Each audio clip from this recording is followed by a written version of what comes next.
ကောင်းလေးတယောက်ဟာသူ့မိခင်နဲ့အတူယထာခဏရက်နေတုန်းအပေါ်ဆွန့်ရင်အသွားမှာလမ်းဘေးကလူတချို့ကယထာဘော်ကခီးသည်ရဲ့အိတ်ကို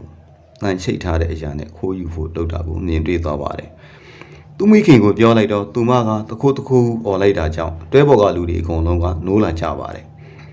ခဏကြာတော့ယထာရဲတွေရောက်လာပြီးအဆိုပါတခိုးများကိုဖမ်းဆီးလိုက်ပါတယ်။ဒါကိုမြင်တွေ့သွားတဲ့ကောင်လေးကရဲဖြစ်ရှင်လာပါတယ်။ဒီလိုနဲ့ကောင်လေးအရွယ်ရောက်လာတော့ရဲတပ်ဖွဲ့တဲ့ဝင်ကတခိုးဖမ်းတဲ့ဌာနကိုရောက်ရှိခဲ့ပါတယ်။ညိုလုံးရဲဖြစ်သွားတော့မာမီဆန်ကရဲတယောက်တခိုးဖမ်းရင်နေထိုင်ရမယ့်ပုံနဲ့မျက်စိအမြင်ကိုရှင်းပြပါတယ်။ညိုလုံးရဲ့ပထမဦးဆုံးအလုပ်ရက်ကိုယထာတွဲမှာပဲစတင်ခဲ့ပါတယ်။မာမီဆန်ကညိုလုံးကိုတွဲဆောင်တဲ့အရင်နေပြီးယထာအကြောင်းသိဖို့အရင်လုပ်ဖို့ပြောပြီးသူနဲ့အတူတော့မလိုက်ခိုင်းခဲ့ပါဘူး။ဒီလိုနဲ့ညိုလုံးကတွဲဆောင်နဲ့ပဲစကားပြောနေခဲ့ပါတယ်။ခဏကြာတော့မာမီဆန်ကတခိုးနှစ်ယောက်ကိုဖမ်းပြီးတော့ပြန်လာခဲ့ပါတယ်။အလုတ်တင်ညိုလုံးကတော့အံ့အားသင့်နေခဲ့တာပေါ့။ညိုလုံးကယထာတွဲတစ်ခုတည်းကိုလမ်းလျှောက်သွားနေတော့သူ့ချစ်တင်မှာပဲတစ်ဖက်အမျိုးသမီးစီကတင်ပတ်ဆက်အိမ်နိုင်ပြီးညနေချင်းဆိုင်လာတဲ့သူကိုပေးလိုက်တာကိုမမြင်တွေ့ခဲ့ပါဘူး။အဆိုပါလူကတော့ခက်တီတီပဲလမ်းလျှောက်နေခဲ့ပါတယ်။ခဏကြာတော့ပတ်ဆက်အိမ်ပြောက်သွားတဲ့ဆိုပြီးတော့အမျိုးသမီးတယောက်ရဲ့အော်လံကိုညိုလုံးကြားလိုက်ရပါတယ်။ဒီလိုနဲ့ပတ်ဝန်းကျင်ကလူတွေကိုညိုလုံးကလိုက်မိပါတယ်။ဒါပေမဲ့ယူသွားသူကိုတော့ဘယ်သူမှမသိကြပါဘူး။ကပိုင်းလိုက်ပြီးရင်ဂုံးပုံကတော့ညိုလုံးကိုကြည့်ပြီးတော့ဟာတာပြောနေခဲ့ပါတယ်။ညိုလုံးကပတ်စံရင်ပြောက်တဲ့အမျိုးသမီးကိုမေးနေတုန်းမှာပဲဂုံးပုံကတော့ပြက်မှတ်သက်ဆောင်သွားတဲ့ရေခတ်တဲ့ကိုစေးတလုံးထည့်လိုက်ပါတယ်။စာနာတနာတက်တဲ့ညိုလုံးကတော့ငိုယိုနေတဲ့သားမိကိုကြည့်ပြီးတော့သူ့အိတ်ထဲကတင်အကျွေတချို့ကိုထုတ်ပေးခဲ့ပါတယ်။ဒါကိုကြည့်နေတဲ့ဂုံးပုံကတော့ညိုလုံးကိုတနာစရာကောင်းလေးလို့မြင်နေခဲ့ပါတယ်။ဒီလိုနဲ့သူ့လူတွေကိုအချက်ပြလိုက်ပါတယ်။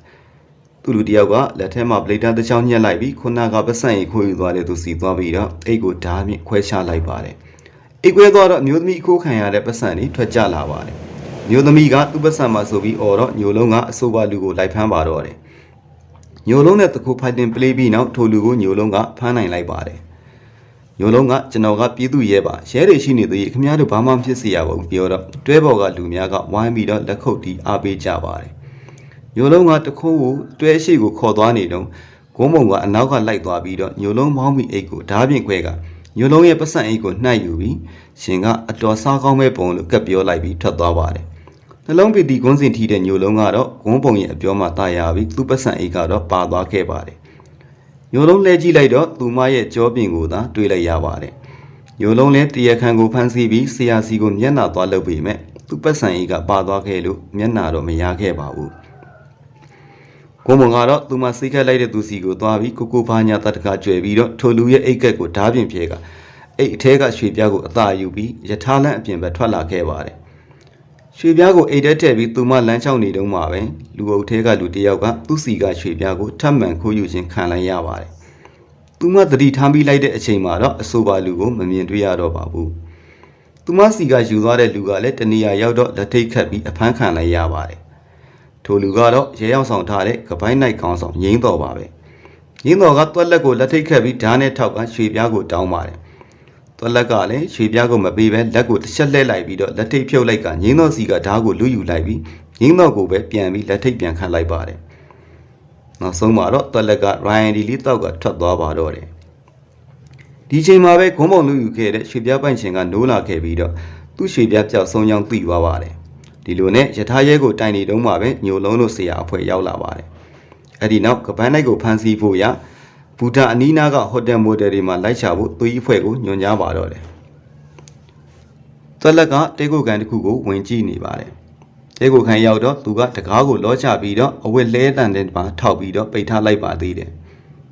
ရဲတွေကဘူတာနီးကတဲကိုကန်တွေမှာတရခန်ကိုလိုက်လံချဖွေနေပါတယ်။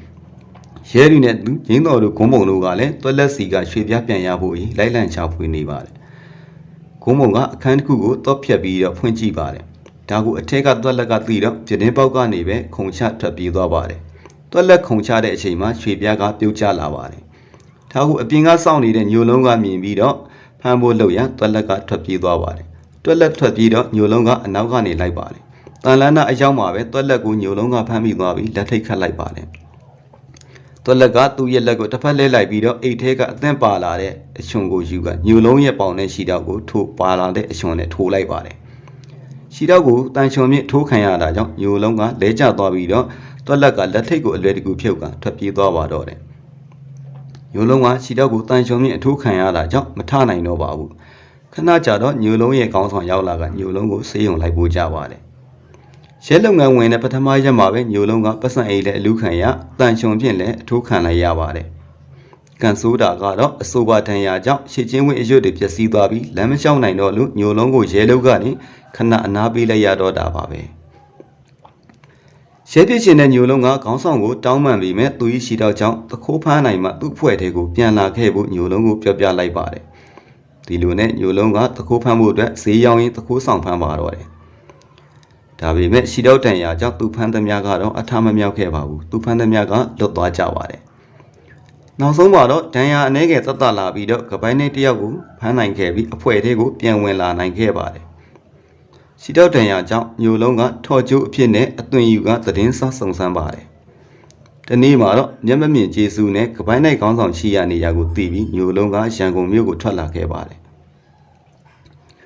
ရန်ကုန်မြို့ရောက်တော့ညိုလုံးကလိုင်ကောင်းတစ်ခုထဲမှာမာလာချန်ကောဆွဲနေတော့ဂုံးမုံတို့၄ယောက်တို့ကိုတွေ့လိုက်ရပါတယ်။အဲ့ဒီနောက်ဂုံးမုံကသူ့ဖွဲ့ထဲကလူတစ်ယောက်ကိုအခိုးစီကံဖောက်လို့ဆိုပြီးကပတ်နဲ့ရိုက်ပြီးတော့ဆုံးမနေပါတယ်။ညိုလုံးကတော့ဆွဲစရာရှိတာမဆွဲပဲဂုံးမုံကိုအောင်ရဲလင်းအထာနဲ့စိုက်ကြည့်လိုက်ပါတယ်။ဂုံးမုံကတော့ဒရိုက်တာမရခိုင်းသူရိုက်နေတော့တာပါပဲ။ခဏကြာတော့ဂုံးမုံကကိကိအမူအရာနဲ့ညိုလုံးရှိရတလန်းချင်းလမ်းလျှောက်လာပြီးတော့ညိုလုံးကိုလမ်းအောင်လုံးပြီးလို့ဆိုပြီးတော့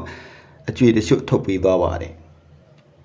ဂုံးမုံတို့ပြန်သွားတော့ညိုလုံးကအောင်ရင်လေးဒီဇိုင်းနဲ့ပဲစိုက်ကြည့်နေပါတယ်။ညိုလုံးကတော့ဂုံးမုံတို့နောက်ကိုလိုက်ပြီးတော့သတင်းလိုက်နာထောင်ပါတယ်။ထိုအချိန်မှာပဲယထာဘော်ကနေစစ်တပ်ထုတ်ကုတ်အင်းကြီး900ပျောက်ဆုံးသွားကြောင်းသိလိုက်ရပါတယ်။တခိုးချင်းအတူတူထိုအင်းကြီးကိုချားမဲ့နေရာဂုံးမုံကတန်းပြီးတော့သိခဲ့ပါတယ်။ဒီလိုနဲ့ပြန်လဲရောင်းချတဲ့နေရာကိုသွားပြီးတော့စုံစမ်းပါတယ်။ညိုလုံးကလည်းအနောက်ကနေလိုက်လာပါတယ်။ညိုလုံးကိုဂုံးမုံရဲ့လူတွေကတွေ့သွားပါတယ်။ညိုလုံးကတော့တခိုးလူမိဆိုပြီးရှီပြလိုက်ပါတယ်။ပစ္စည်းပျောက်ဆုံးတာမှန်ပေမဲ့ဝယ်သူကတော့ဘယ်သူရောင်းနေဆိုတာကိုဂုံးမုံကိုမပြောပြခဲ့ပါဘူး။ဒီလိုနဲ့ဂုံးမုံကလာရောက်သူကိုမေးပေးဖို့ပစ္စည်းလေးတစ်ခုပေးထားပြီးပြန်ထွက်လာပါတယ်။ဂုံးမုံရဲ့လူတွေကတော့ညိုလုံးကိုသူတို့နောက်ကိုလိုက်နေလို့ဆိုပြီးထိုးကြည့်ကြပါတယ်။ဂုံးမုံရောက်လာတော့မေးတော့မှပညာသင်ရှင်လို့ဆိုပြီးပြောပါတယ်။ဒါပေမဲ့ဂုံးမုံကတော့လက်မခံခဲ့ပါဘူး။နောက်တစ်ခါနောက်ကလိုက်လာလို့သူ့လူတွေလုံရင်တာဝန်မယူနိုင်ဘူးပြောပြီးတော့ထွက်သွားကြပါတယ်။ဂုံးမုံတို့ထိုနေရာကနေထွက်လာပြီးတဲ့နောက်သူမတို့လိုက်ချနေတဲ့သူကိုတွေးပါတော့တယ်။ဒါကိုအနောက်ကနေထပ်မံလိုက်ချောင်းနေတဲ့ညိုလုံးကလည်းတွေ့မြင်ခဲ့ပါတယ်ခဏကြာတော့ကပိုင်းနိုင်ချင်းအဝေမတဲ့ကဂုံးမုံတို့ဖွဲ့ပြီးနှောင်ချင်းပလေးကြပါတော့တယ်သုံးမောင်ချင်းတူပေမဲ့စပိတ်တစ်ပါတဲ့ enemy ကိုဂုံးမုံတို့ကမနိုင်ကြပါဘူး enemy ဘက်ကပေမုံကဂုံးမုံကိုအာထွေချေးမိအလို့ညိုလုံးထွက်လာပြီးတွန်းထုတ်ကဂုံးမုံကိုကယ်ခဲလိုက်ပါတယ်ညိုလုံးက enemy တွေကိုအမောက်သိပ်ပြီးတော့ဂုံးမုံကိုပွေ့ရှိကစေးကန်းကိုခေါ်သွားမိလို့ဂုံးမုံကအသီးဆန်သားဆိုင်ကိုသာခေါ်သွားဖို့ပြောပြလိုက်ပါတယ်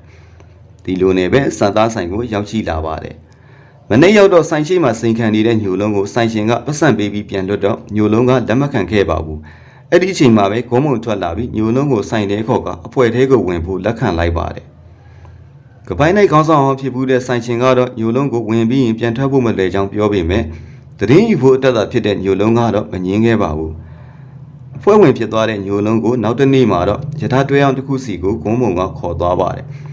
အဲဒီနောက်ကပိုင်းနိုင်နီးပညာကိုသင်ပေးပြီးညိုလုံးကိုလေ့ကျင့်ခိုင်းခဲ့ပါတယ်။ဒီနေ့မှာတော့ကပိုင်းနိုင်ဟောင်းပွဲတော်ကိုဝင်ခွင့်မပေးလို့ဆိုပြီးတွက်လက်ကဂိုင်းကောင်းဆောင်ကိုတန်ချွန်နဲ့ပဲထိုးတက်ခဲ့ပါတယ်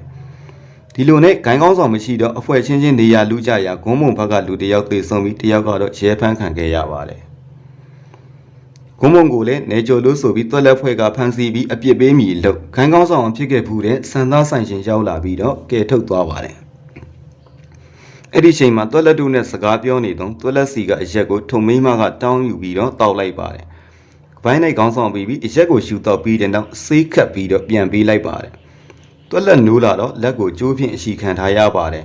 ။သူမကတော့ဂိုင်းခေါင်းဆောင်တေဆုံးတဲ့နေရာမှာတွေ့ရတဲ့ဘူးအရွယ်နဲ့တွက်လက်ရဲ့အရက်ဘူးအရွယ်ကတူနေတာကြောင့်ခေါင်းဆောင်ကိုတွက်လက်တိုက်လိုက်တာတီချောင်းပြောပြတော့တွက်လက်ကလက်ကိုတစ်ဖက်လှည့်လိုက်ပြီးတော့သူ့အကြောင်းသိတဲ့ထုံမိမကိုပါနှက်ပြီးထပ်ပို့လိုက်ပါတယ်။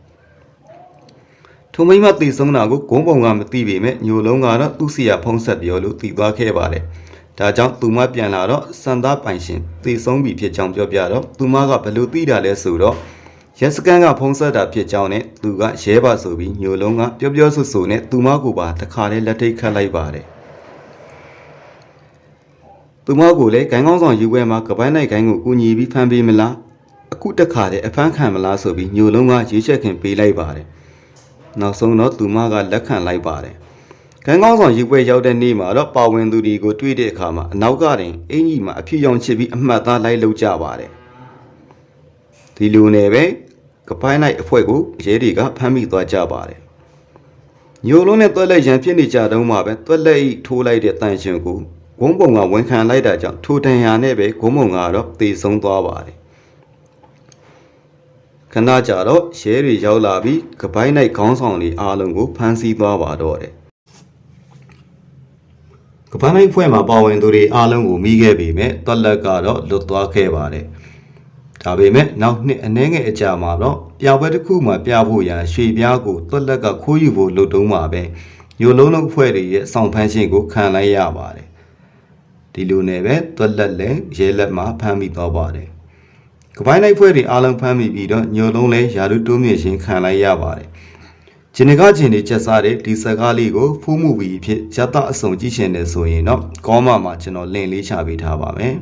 အားလုံးကိုကျေးဇူးတင်ပါတယ်မင်္ဂလာရှိသောနေ့လေးဖြစ်ကြပါစေခင်ဗျာ